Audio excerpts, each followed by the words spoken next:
Alright, here we go. Another session. Welcome back to a coaching session with Daniel Venumatic 10. Today we're doing another video from Jacob Deathhorn. That's the name of the player. He's going to be playing Wukong top against, I think the matchup was Karthus. Naturally, that's simply like as soon as you see a Karthus in the top lane, you know that something's already gone down wrong. So the matchup itself is already extremely easy, so I expect a lot of kills coming out from Wukong. At the same time, I also expect a lot of pressure from Wukong because if you have such an easy lane, you have to take advantage of it as much as possible. And the best way to take advantage of it is if you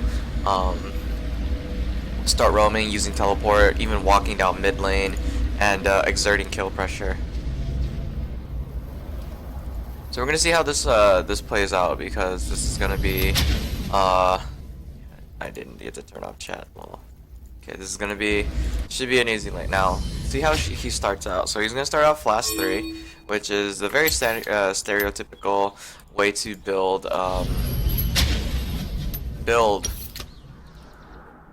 Wukong or any general top laner. It gives you the best amount of sustain possible. You basically got a total of 6 health potions as well as 6 health potions and 3 mana potions.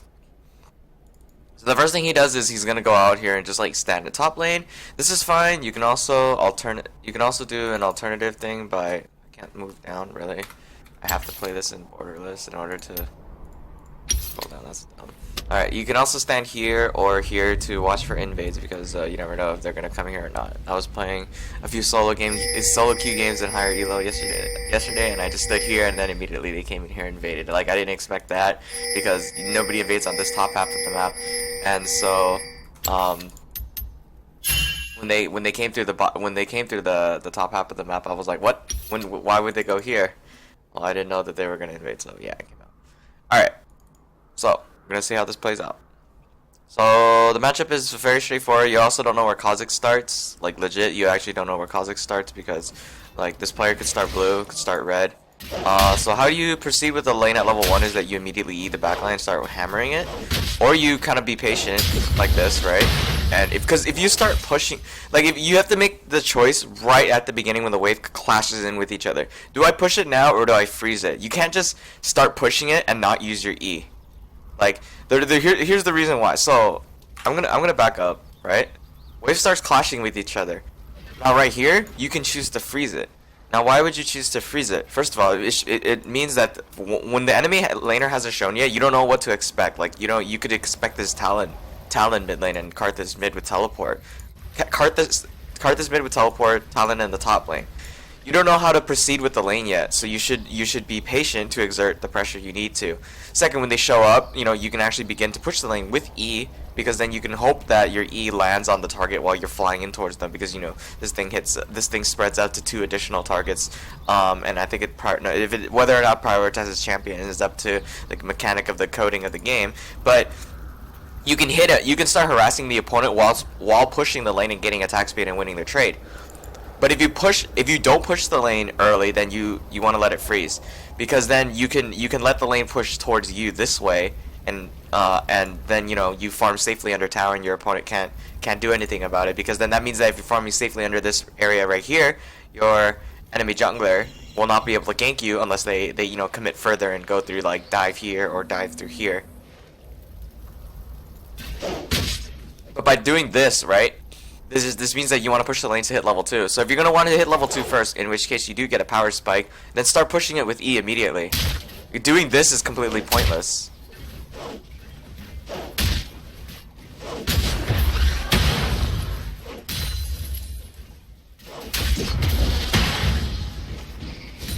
He hasn't E'd yet. Karthus, okay, so Karthus's problems comes from landing his Q. This is kind of like a difficult skill ability to land. So how can you abuse that? Just E him and start autoing him. Then go into the bush so that you de-aggro these minions, because these minions will go on you immediately as soon as you commit to an auto. Okay, you do that, but like those 2 minions are too close, so you can't hit the champion. Okay, he needs to last it a little better.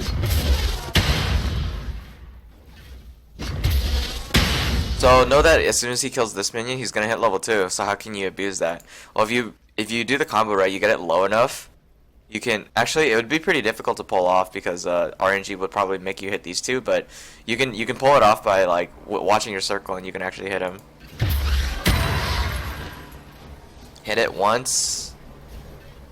Oh my god, he's not even touching the minion. He's gonna hit level 2, but he's not gonna abuse it at all. So great, he's level 2 and now his opponent's level 2 because he didn't abuse it.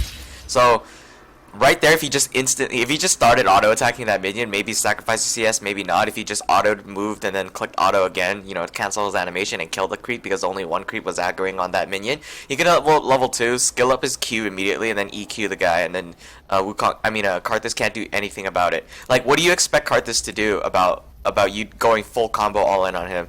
He's gonna Q you to death. Congratulations, you just figured out that he has to land his Q in order to damage you. Also, he didn't skill up fast enough. But basically, E auto Q auto. He has no way to respond to that. There's nothing he can do to fucking respond to that. Like, wall is gonna slow you. So what? That's not gonna slow your attack speed. You gain attack speed as soon as you get this.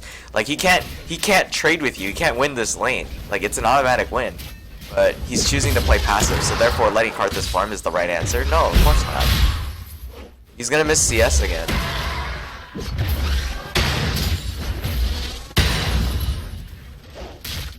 What is he doing? Why is he not harassing the opponent? Like right here would be an ample he has so many opportunities to harass his opponent, he's not gonna do it.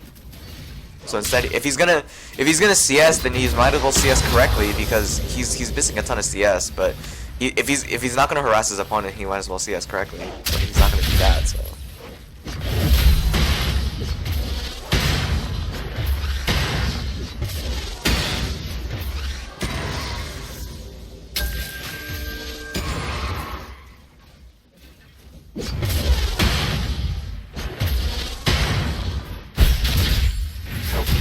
Wow.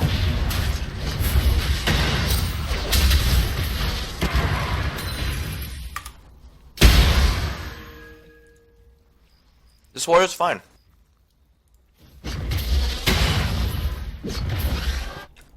This is what's not fine. That's fine. Okay. This is not cool. Like, walking down this way is not cool. Under normal circumstances, I wouldn't even harass here. The reason is because, like, the risk of this is already threatening enough. This tower is actually a lot wider than it looks, you know? Because you're on red side, especially. Instead, just shove Karthus under tower, because early game it's kind of hard for a player like you know, in this caliber to last hit. Maybe he's an experienced Karthus, maybe not, but like it's still difficult for a Karthus to last hit under tower.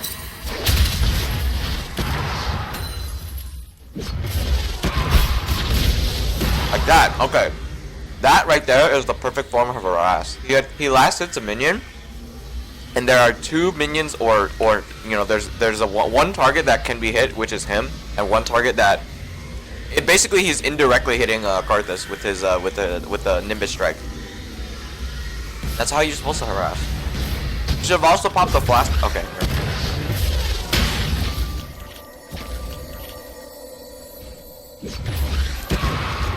So force your opponents to burn down through his resources. He's already popped both of his health pots, and you still have a shit ton.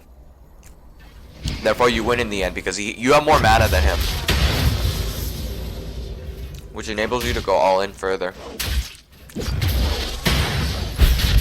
Really? Oh, you missed all three of that. Like, he cancel. Not only did he cancel his animation, but then he was forced to use his E, which he still didn't, and he ended up on the bottom with that.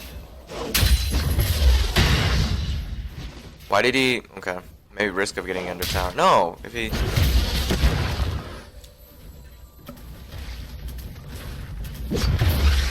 No.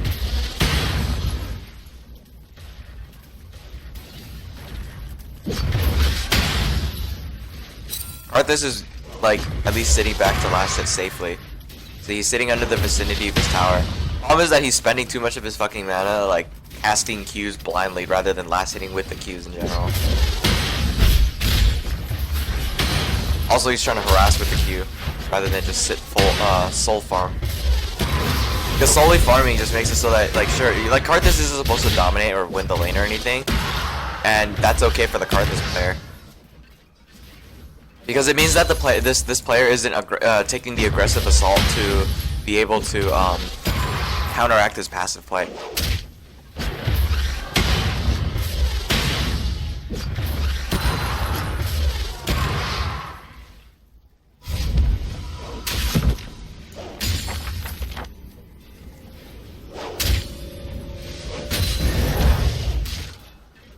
When the lane's like this, you want to freeze it because it's already pushing towards you. And if you freeze it here, it means that Karthus has to make the choice of whether or not to teleport back to top lane or walk back to top lane. By walking back to top lane, he'll get there in time. Because what happens is, when you freeze here, Karthus has to decide whether or not to teleport to get back to the lane or to walk back to get to the lane. The right decision for Karthus would have been to walk back to the lane. Reason being is because by the time he gets back to the lane, Wukong will also have made the decision to have recalled, purchased his items, pickaxe and stuff. Okay, I'm just checking how much gold he has. He would have made the decision to purchase his items and also walk back because the lane would have been reset right here. But by freezing up here and forcing him to teleport for some odd reason, it draws more pressure on that means you win in terms of lane control. But you're actually gonna lose lane control right now because you're pushing the lane. Because you like when you have to freeze it because if you keep it up here, you get a lot of CS for free. And then by the time he gets back, he's either going to shove it further into your tower, so you get even more. You get not only do you get CS for free because it's easier to last it under tower, you also get CS safely because there's no opportunity for the opposing players to gank you. But when the lane resets, that gives you an opportunity to back and come back in lane without losing any pressure in the lane at all.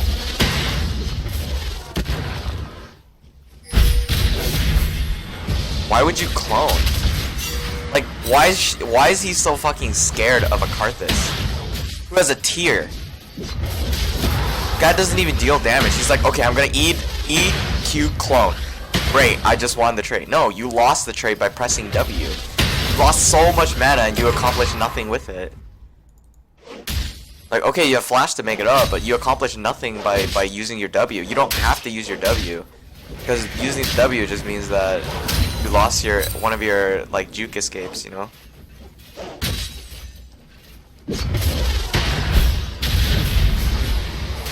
Look at this. Like, what is the fucking point of this? Like, you don't accomplish anything with that. Okay, there goes, like, okay, 2 W's is 100 mana. Boy, you know, Cyclone costs 100 mana. Now he has to flash? Really? He's gonna fucking flash for it? And he's not even gonna get the kill. What the fuck, man? Holy garbage. Jesus Christ. Boy, that 100 mana would have been, sure would have been useful right there, wouldn't it? Wasted 100 fucking mana just to clone twice for no reason. Like, he had no fucking reason to do it. This player is actually scared of a Karthus who cannot do anything to kill a Wukong at all. He has 0 kill potential. Like, there is no fucking kill potential until he gets to, like, less than 200 HP. And he's actually fucking scared about that. That a player has no kill potential. Damn. I must be doing something wrong when I play top lane then. I guess having a no kill potential champion versus a maximum kill potential champion, I have to play completely different now, shouldn't I? Christ's sake. Now here's the thing right here. See, this lane was frozen up here, but Wukong's gonna choose to walk back to lane, right? So by the time he gets back, the lane should be around the middle because Karthus is gonna push it back. Also, the tower hit it a few times, but wait. Okay, so I sped it up, but he warded here.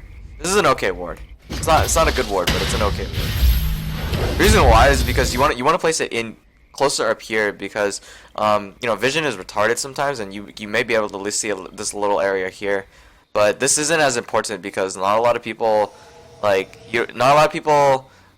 come through this way and like can be seen by this top laner. You know, like this vision is so limited, is what I'm trying to say. If you place it like in the middle of the lane or just up here in general, you have more time. What I mean by limited is that the period in which you are able to see your opponents is so brief. Okay, so there's another wasted clone.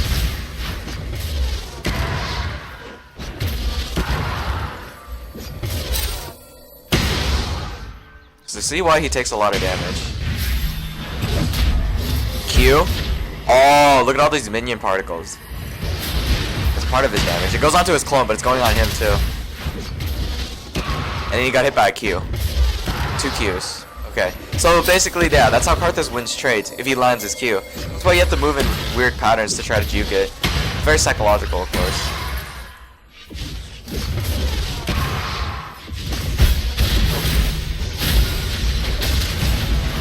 See? He has kill potential. It's not that hard. Oh, okay. I see what this magic is this going for. So Maw Malmortius is actually a good item. If anything, with 1,575 gold, if you waited for like a little bit more, he could have gotten X-Drinker straight up instead. That would have been more threatening because then you can actually go for heavier all-ins if against a Karthus especially, because Karthus does solely magic damage. So you can get that bonus extra HP that or not extra HP, but that extra magic shield. If you can take that into consideration, if you try to all-in Karthus, you treat it as bonus HP, because I think the conditions are that if you're about to die from magic damage, the Hex Drinker will pop, and then you gain a pure magic shield. It can be broken by hard CC. I mean, it can't break CC like Morgana shield though, but it's still really strong. Because it protects you against all magic damage from Karthus. The only thing that you have to worry about is if you're tower diving him, of course.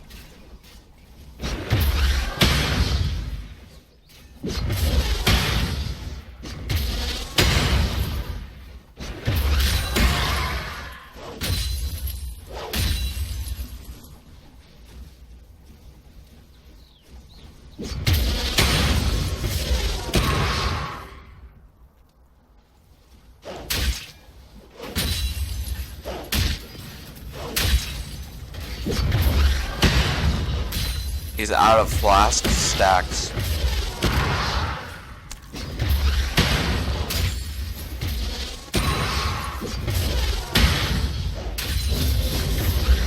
If you're gonna let the lane push towards you, you don't want to ram it into your tower. Gonna miss it. Fine. Okay. Oh, that was a great animation cancel. That was brief.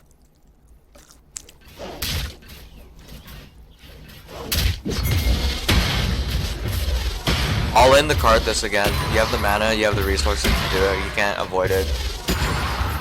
Like right here, I would have all in him. As soon as you have ult, you have all in. And you also have to force him to burn his flash, right? So might as well burn his escape summoner. Why did you clone?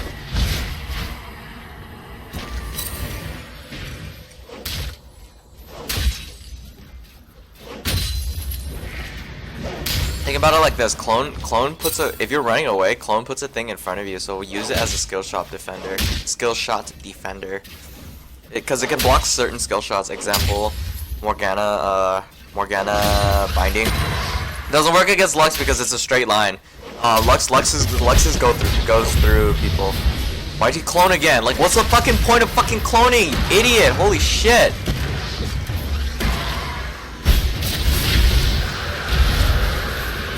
Wasted.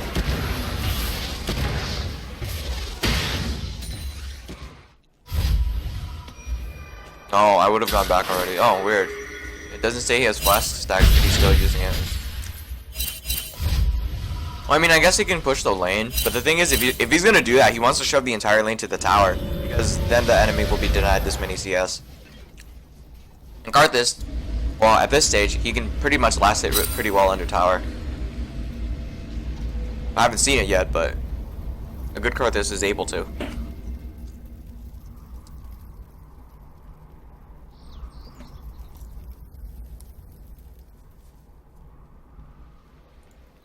Alright, Merc Treads, not a bad idea.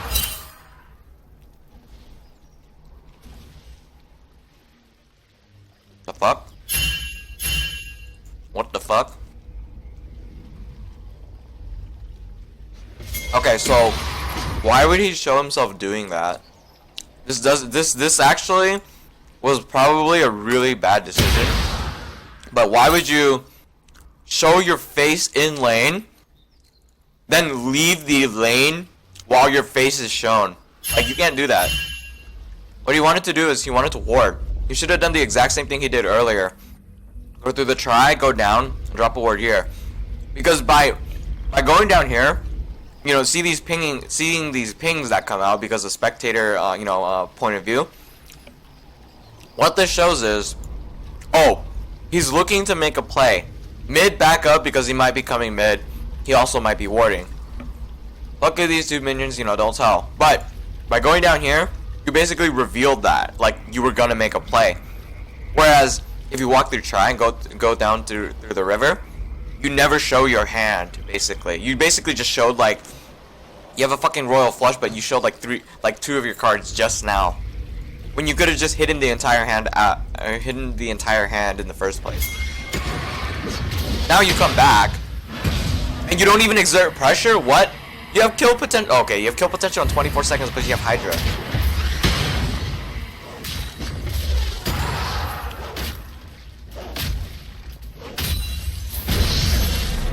Player has kill potential in 15 seconds, 10 seconds.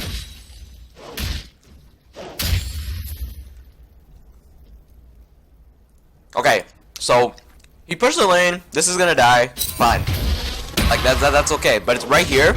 If you're gonna like you know that he's gonna kill you. So what you can do is you can keep the lane here because he's always gonna go up to try to CS, right? So time your CS, time your ability to all in, and time your CS with his CS. Basically, his minion's about to die, right? Well, this one's about to die too, so kill it. Okay, you missed it, fine. So, he's gonna kill this one, but he's gonna walk back. Too late for you to all in. He's gonna go for this one. Position yourself around here, or maybe a little bit further, to either zone him out from the CS, or if he chooses to commit to the CS, go all in on him. Right here, if he moved here, that would have been the best opportunity to just dive straight on in. Too late for that. And the minion wave splits up. You know, sometimes this will happen. It's based on RNG, or sometimes they make like stupid ass patterns. But now that it's split, he just has to stand back here and CS from this one. So now this is no window of time for you to all in, because if you try all inning him here when he's at he's at like 2 minion wave passive distances from you, and a minion wave passive distance is like let me show you an example. So Karthus is standing like right here, right? He's on blue side, Wukong's on red. So he's standing at here's his ability to last it, and here's how far he's standing, right? And then that's from this screenshot. Now if we go back to the game, I'm gonna back up 15 seconds. Okay, so if he's gonna last hit, the distance between him and the minion is this far, right? So it's like this big. Now if we go back, like once again, if I go back to the game, that's just an example. Now, the distance between you and him, yours is like right here. So if you somehow get into this, if you somehow manage to get into this distance here, you can just go straight for him. But the thing is, when I showed you the first few screenshots earlier, the distance is way too far. By the time you get to this section right here, you know, he's already gonna be like back over here. The distance is too far for you to just all in right now. So the closer he is, the better. It kind of makes sense. It's very straightforward. But like I said, right here, when he took the opportunity to distance, this is death distance. You know, this is a distance in which he can be killed. But because this minion's moving forward, he will respond by moving backwards. See, and you know, safely last hit right here. Because if he looks at these minions, there's no way in hell that they're gonna die anytime soon. So what's the point of going all the way back over there and queuing 3 times to kill the backline? That's a waste of 3 queues.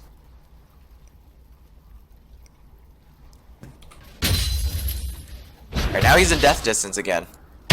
Look at the minion health. This one's about to die. So therefore, position yourself here, because then he's going to be able to want to last hit it. Close, but you didn't make it. You instead actually went back because he thought he was going to hit you with a Q. So these two are about to die. Well, it's too late because you already decided to move back when you actually could have kept going forward and trying to all in him, because if he's gonna Q in the center, because that's the most predictable thing to do. And you want to think as if you were playing the Karthus, because when you play against Karthus, you want to think, how would the Karthus CS if I were Karthus? Well, I'm gonna Q the center, or you can just Q on top of the minion because that does the extra damage. But you know, like let's assume like if you Q the center the first time, he's probably gonna do it again because that's the best thing to do. Like a good Karthus would do single target because then it makes it harder to predict. But by doing single target, you kind of commit a little further. So you put yourself at risk because to get the single target Q placed off, you have to place the Q in a different position because then you know the triple damage is actually beneficial. Alright, he missed his all-in opportunity twice. Oh no, not twice. 1, 2. That's twice here. Once or twice over there. So it's about 4 times. But even if he misses it, he still has a chance to do it. I mean, it doesn't go away. Okay, he's pushing. That's fine. Okay, so by pushing the Wayne, that's not fine. What happens is, like this specific part right here, because Karthus responded with not CSing, right? That means that he's just gonna stay safe under his tower.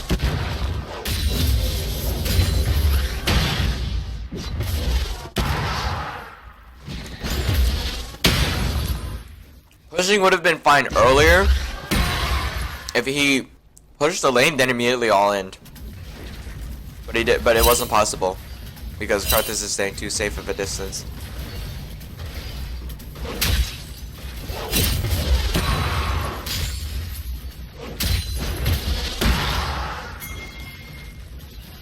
He's staying way too safe for distance. Okay, so if he does this, right, like it's impossible to kill him. He hasn't used his teleport once this entire game. So look for an opportunity to teleport or just fucking walk down mid lane and kill the talent.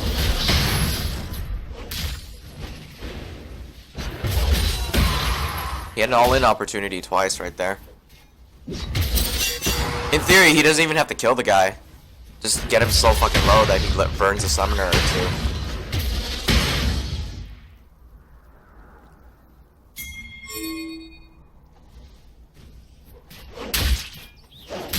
Okay, so if it's right here, right, the lane was up here, he should have froze it here because then Karthus has to walk up further. And then you can just call your jungler to come in and, hey look, 2v1 and he's dead. Now you also know that this guy showed up here because he walked through a few of the wards. Now it's a 2v2. So let's see how this 2v2 plays out. Okay, because they make the first move. Karthus isn't going to be able to respond fast enough. Why would you KS that like that? That was actually completely fucking pointless that he just like, oh hey look, you're doing all the damage. Like he didn't have to waste his E. Instead, actually, they could have just gotten 2 kills and like immediately killed the Karthus right after, but he didn't do it. So because then what happens is if he just starts auto attacking the Kha'Zix, because it would have taken at least 2 more autos from Nocturne to kill the Karthus, right? I mean the Kha'Zix, right? So then Karthus was already on his way down. He's probably gonna drop like, you know, I think if he dropped the wall already, he would just walk forward, turn on his E, and start queuing, which means that you can just jump in, E, ult, and then Karthus can't escape without burning flash, then you follow up with your flash, Nocturne turns on ult, chases down, and then now it's 2v1, and you win, so that's 2 kills. But instead, you eat at the wrong time. So if you still committed to the all-in, Nocturne would have to go in, Karthus would respond with the flash, and then you'd have to respond with your flash in order to chase him down. So basically, during that part, okay, it's great that he got 1 kill, but instead he could have gotten 2 kills and pressure on the tower. So that's the most important part about, you know, top lane. Pressure on the tower. Because once you get pressure on the tower, like, they'll be able to freeze farm here, but you'll be able to make so many more map control plays. You can invade their jungle, you can roam down mid, you can TP down bot, then roam back up to mid, you can control dragon. All because top lane tower goes down. But seeing as how that 1 kill can in fact change the game. Because also the Karthus being dead with no summoners actually does mean something. Karthus being dead with no summoners means that for the next few seconds his passive is active. At the same time he still can cast ult, that's great. That's fine and dandy and all, but like he didn't have enough damage to kill anybody. And at the same time, oh my god, ball. And at the same time, he can't teleport while he's dead, and it would be too late for him to do anything. Why would you again? Like, what is the deal with this guy and his clone? Wow. Okay, so the flash is burned. See, this is part of the all-in. Now that you know that his flash is burned, how do you proceed? Well, if you do the exact same thing in 99 seconds, because that's how long your ult comes until your ult comes back up, his flash doesn't come up for 300 or 270. 70, so he's running 2109, which makes sense because that's why he has those biscuits, right? Okay, so if he's running, you know, because if you see that he's running biscuits, then assume that he's going 2109, which means that he's going with the mastery that involves the reduced summoner spell cooldown. So you time his flash 4.5 minutes. Well, your ult doesn't have a 4.5 minute cooldown. It has almost 2 minutes of a cooldown. So if you all in him within the next minute, he has no escape. No flash, guaranteed. And if he has no flash, if he guarantee has no fucking flash, what do? If you kill him, or if you all in him with your ult, he has to just sit there and take it.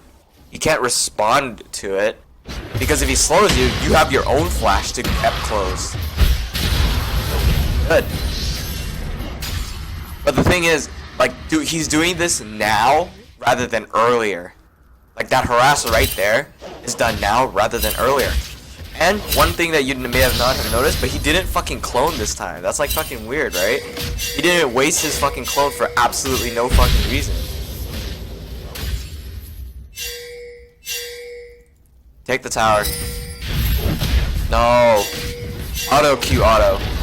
Q counts as an auto attack reset, so you can auto then Q to cancel the animation of the auto, then spam right click or move and then right click to get the get the next auto off. Right there, so he missed 2 regular autos, so you know that's the tower would not have died, but it would have been lower.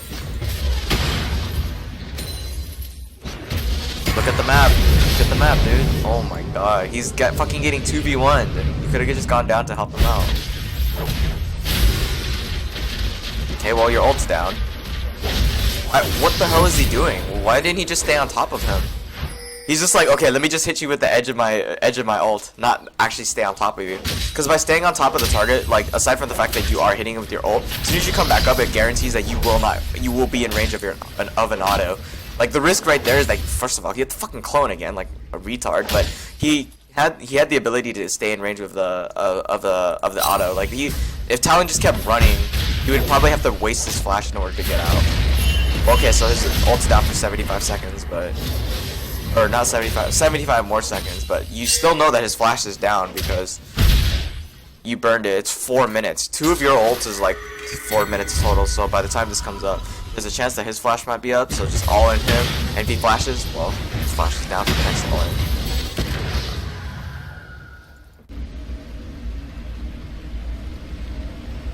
Why is he going armor? Okay, that's better. He didn't have the health to back up the armor. But then he purchased the health, which kind of makes up for it. He has too many resistances without having the health to back it up to make the resistance more effective. Okay, so he's going to group immediately after taking down his tower. This is a fine choice, but at the same time, you have to look at your own creep wave. If it starts pushing, you got to respond to it. So right now he has no choice but to respond to it. Otherwise, Karthus is going to get free tower, get free global gold for his team, and you don't want that. Since your creep wave is here, it means his creep wave is there, so push this lane out.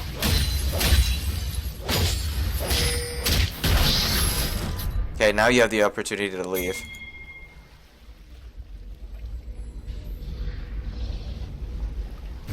He's mid.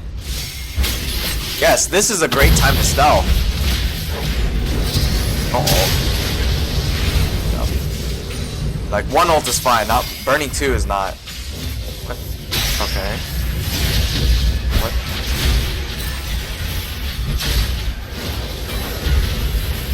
That's a kill. She can't escape. It's fine. Okay, I guess the teleport play comes in handy there. But just know that you have to watch your top lane at this particular point in time, because now you can't, like, teleporting to the tower is what makes the teleport cooldown shorter, so I guess I could commend him for that. Like, I can't say it was a bad teleport, but like, if they didn't commit, you know, okay, that is a bad flash, for example. It's a fucking god awful flash. That is a bad. Okay, fine. I'll let the teleport one slide. I would have just walked down there. I think he could have made it. If anything, they would just have to be a little brainless and commit a little more. But this is Bronze, so anything can happen. The teleport. Wait, did they have? Yeah, they had wards, so he could teleport and flank, which would have been like he'll have to sacrifice a minute, but he can flank them, which means that they have like no choice but to play differently. They're like, oh fuck, he flanked us, and then they get killed. Teleporting to the tower, they can see it coming, so they can back up earlier. That's the natural response.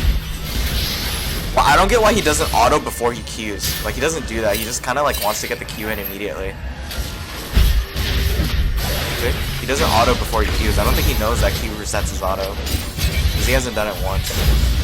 Wow, Graves, really? You didn't ult auto? Jesus Christ. Well, your flash would have been so useful to like come in there, auto and Q, or maybe auto and like, oh my god. Well, auto and pop Hydra for the kill. But he doesn't have it, so...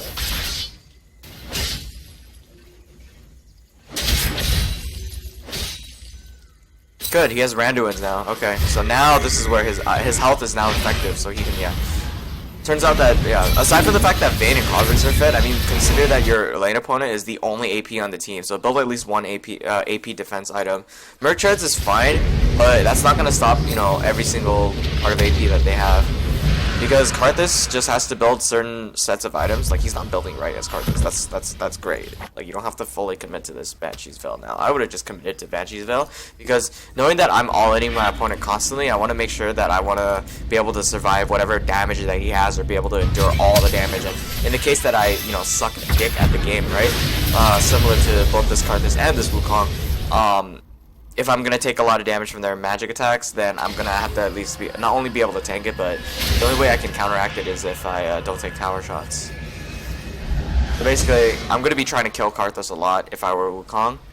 So he's gonna be Karthus would respond by either building Zonya's Hourglass or building some form of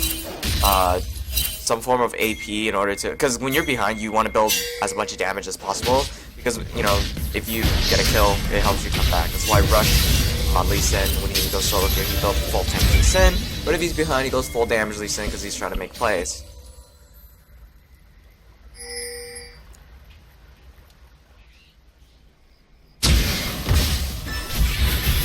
Wow, that's awkward.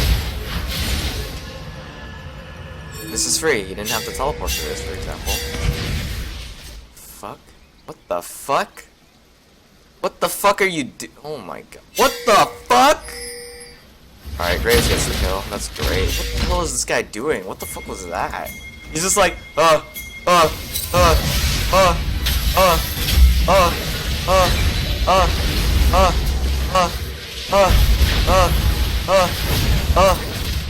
He's still doing it. I mean, like, he hasn't done anything, so therefore he's just, like, derping around right now.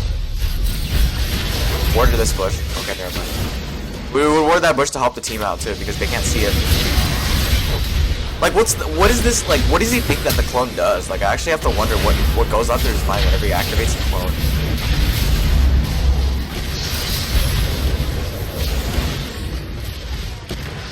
Fuck. Fuck you. He's out of mana, Raffle. What the fuck?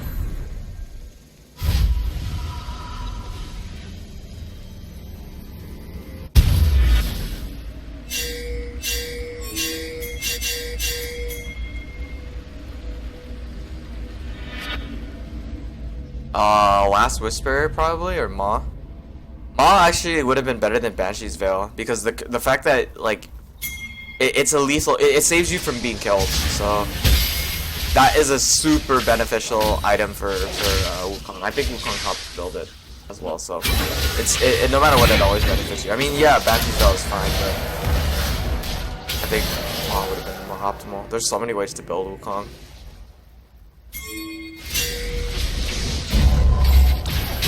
That's a kill. Don't hold for it. Let's kill him. Ah, see, that right there is actually a smart play. How he waited for the Kha'Zix to jump before E-ing to him. Though it doesn't grant distance far, because he's in the middle of the air and he did the E, which means that like he stopped wherever Kha'Zix was, and then the Kha'Zix finished the jump. Like, the jump wasn't fully completed before he started hopping, so he didn't close the entire gap, but he did the basic thing that was correct during that fight. When you caught him out. One thing is that, you know, as usual, no auto Q auto. Good, Randuin's. See, she's slowed. The benefit of Randuin's I talked about with this player in the previous VOD. Yeah, that was a pretty good dodge of the Q.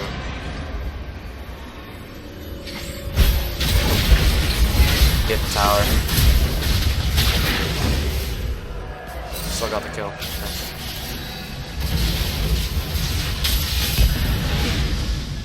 Yeah, well, this is the benefit of that. Now. Or, but no, actually Maul would have done the same thing. The shield would have blocked the entire set of damage. What the fuck? This guy's towers gonna be. Really? See, this is where. Okay, fine. That's the clone. That's great. What? He should have just ran away. What the fuck? That's his own fault. Well, what? Why didn't he just, like, did he think he was gonna come back in and make a fucking play against 2 full health and high extreme mana? Or no, not high extreme mana, but high mana, high damage mages? Like, he counts as kind of like a mage, like AD mage, I guess.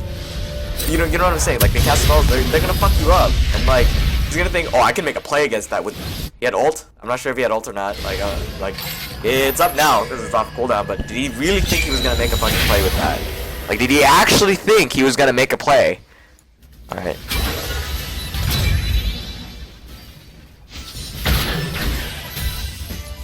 I would've just left. The only kind of champions that can come back to make a play like that are defensive utility supports, because all they have to do is, if they have defensive utility, i.e. Janna, Nami, Karma, Lulu, they could just drop a shield, you know, for someone else to make the play when they're on high HP. When they're low, when that person that they put a shield or a movement speed ability on has enough HP to fight, then you put a shield on them. Even though you're low HP, you still have some mana to help out, so that you can, you know, get a free assist, free money. That's what a support does. Orianna, as a mid laner, can also do the same, even though she's low on HP. Reason being, she's got a defensive utility tool. She can even speed up and potentially deal damage if she moves the ball correctly. Really? Really? He misses the hook, so you think you're gonna all in after? No, it's not a good decision.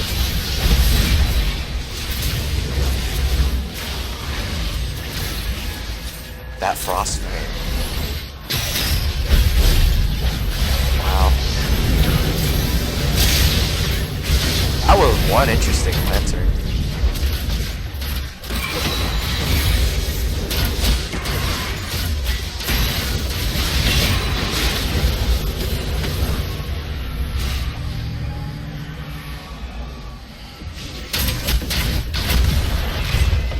While this Wukong may have pressured, no.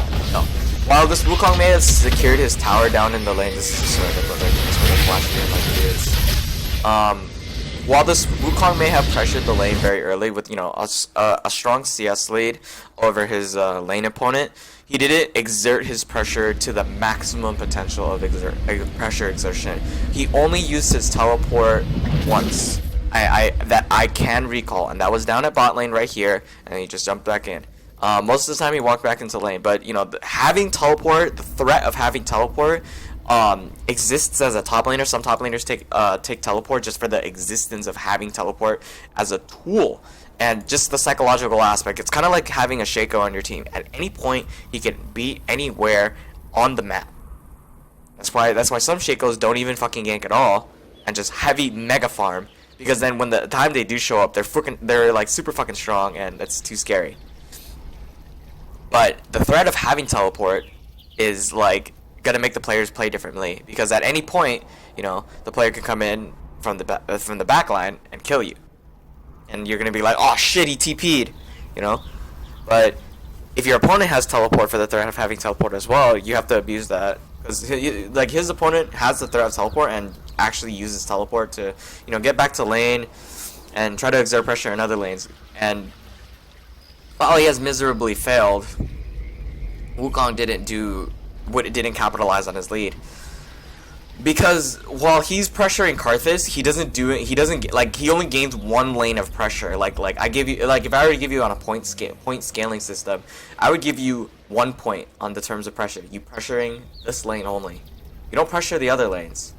if you pressure this lane enough, like if you pressured it even further, Kha'Zix would be camping the crap out of top, and that is a +2 to pressure because you're drawing pressure away from other lanes. And if you pressure even more than that, like if you manage to like 2v1 and kill the top and the jungler, you gain +4 in pressure because you not only kill the jungler, but that means that you've relieved all your lanes of pressure. Because mid lane would just keep mid lane would keep the opposing mid laner at bay. You killed 2 people on the map. There's only 3 people left, and if mid lane keeps the enemy mid laner at bay, and bot lane keeps the enemy bot laner at bay, that means you guys can probably just go down secure. Like your jungler could just go down secure a dragon. That's one objective, so that's a +1. Mid lane is free from pressure. That's a +1. Bot lane is free from pressure. That's a +1. And you just killed 2 people. That's a +1. That's what's like 4 points I could just give you right there, straight up. But like it's a little bit more complicated than that. Like look at this long fight. What the fuck? Move around, like come on. I didn't see how it went down, but he can't just like stand still because it just means that like okay, I don't know where he is. Like if you move around, like think where could he end up as soon as he finishes his thing, so that he doesn't have to like take those extra steps to commit forward and walk a little bit more and then get that auto off. You could just be right on top of the guy, ready to auto, ready to strike. This was pretty awkward, but that's all I could cover for this session. So this has been Daniel Veggie10. Thank you for watching. You can follow me on Twitter at LOLVeggie. You can also follow me on Facebook at facebook.com/LOLveggie. You can subscribe to me for more videos. I'm only going to be doing replays if the guy really fucking requests that I do replays, and a lot of people really fucking request that I do replays, and as much as I don't like them, I have to do them. So I'll talk to you guys next time.